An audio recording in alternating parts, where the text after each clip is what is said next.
Salam alaikum, mon nom c'est Ahmed Janaï, je suis ici à Molenbeek conseiller communal, mais j'ai travaillé depuis près de maintenant 15 ans dans l'aide à la création d'entreprises et le soutien à l'activité économique locale. Donc déjà dans cette matière-là qui est assez vaste, on a eu l'occasion d'aider beaucoup de personnes à se lancer dans une entreprise, c'est-à-dire de la création directe d'emplois.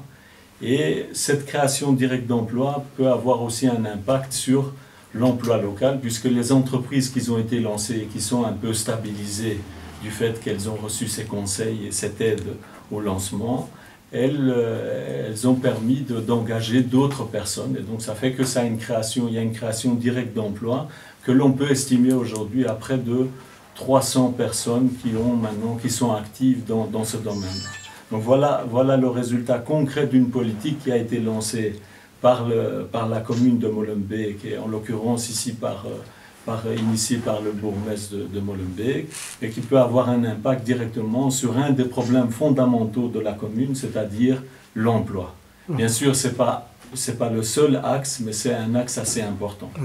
Alors au niveau de la politique en général, mais comme toutes les personnes qui sont en contact avec la population et qui se présentent dans ces élections-là, et depuis 6 ans, on reçoit des personnes pour des problèmes divers, et c'est là qu'on est en contact avec les problèmes auxquels sont confrontées toutes les personnes de cette commune, notamment le problème de l'emploi, le problème du logement, comme mes collègues l'ont dit précédemment, le problème de l'enseignement. Donc voilà, ça c'est, je veux dire, le quotidien de l'homme politique ou de la femme politique, c'est d'être en contact avec sa population pour essayer de voir quels sont les problèmes. Maintenant, après avoir eu les contacts avec cette population et savoir quels sont les problèmes, il faut apporter des solutions.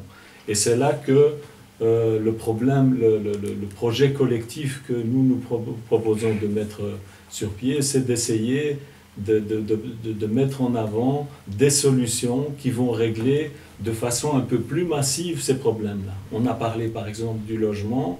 Le logement, ce n'est pas n'importe quel logement. Ici, à Molenbeek, nous avons affaire par exemple à des familles nombreuses.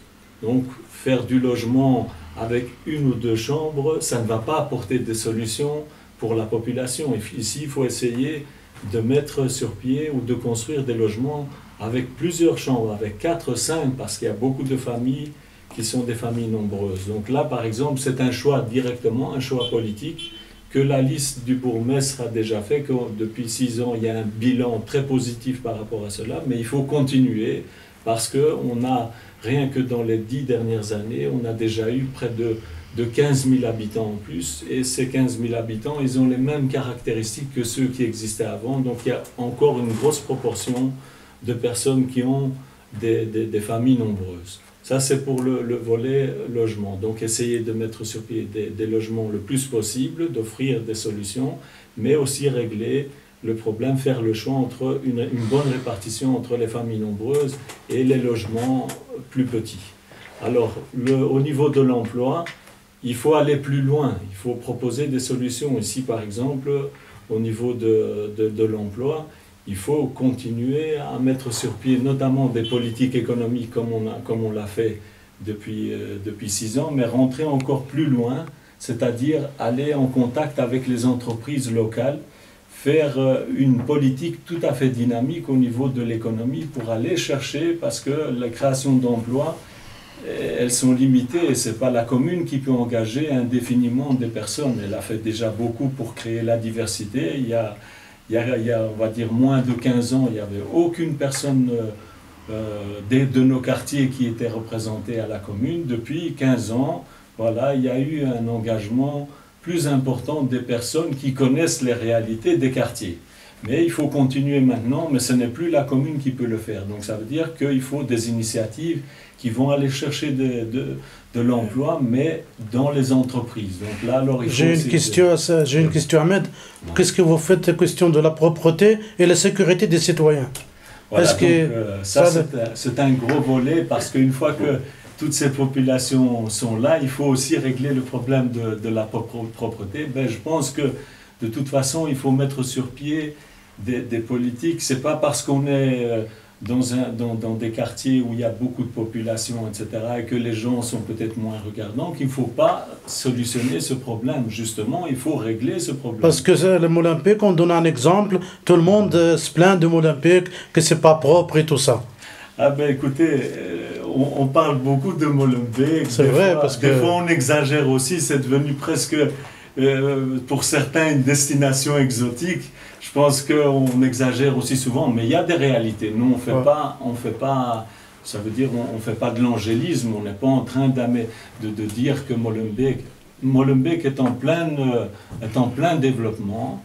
Mais c'est vrai qu'au niveau de la sécurité et de la propreté, pour qu'on puisse aller plus loin dans tous les autres domaines qui sont très très importants, parce qu'il faut bien préciser qu'ici, la chose principale qu'il faut régler, c'est l'emploi des gens, parce qu'on a dans des quartiers, des jeunes, ils ont 40%, on atteint un taux de chômage de 40%. Donc là, ça c'est le problème prioritaire. Mais il faut aussi s'attaquer à l'image, parce qu'une fois qu'on aura aussi réglé l'image de Molenbeek avec la sécurité et la propreté, il y aura aussi peut-être un effet sur l'accueil de nouvelles entreprises. Parce que les entreprises vont venir s'installer plus volontiers dans une commune qui est propre et plus sûre, que si on... Donc il faut s'attaquer à ça aussi. Eh bien, au niveau de la sécurité, c'est des choses qui ne dépendent pas de la commune, mais du fédéral. Et là, nous, on plaide pour qu'il y ait de plus en plus de policiers. Il manque près de 70 policiers ici à Molenbeek. Donc, on va continuer à en demander et faire en sorte qu'on puisse être suivi. Et d'ailleurs, nous, la liste du bourgmestre, qui est une liste, donc une coalition Parti Socialiste, le SPA et des indépendants, dont fait partie d'ailleurs notre collègue Farid Datta. Donc là, c'est une liste qui est soutenue aussi au niveau fédéral, qui a des relais au niveau régional et au niveau fédéral. Donc ça veut dire qu'on va pouvoir aussi avoir des relais plus importants.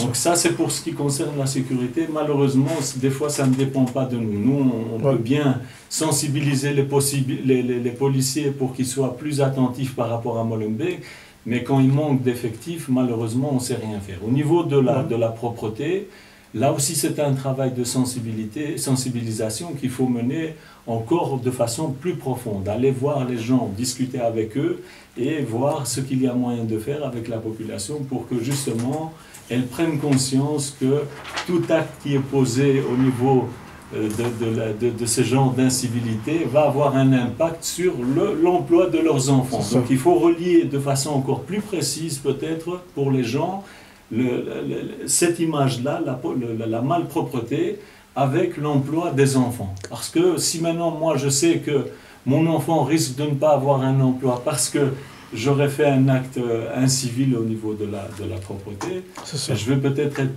plus conscient. Donc il faut mener une politique encore plus active au niveau de la sensibilisation de la population. Merci, j'espère qu'un parmi vous, il doit être un échevin. Parmi vous trois, si on gagne un échevin, alhamdoulilah. En tout cas, on est une équipe pour travailler dans cette direction, dans une direction qui va...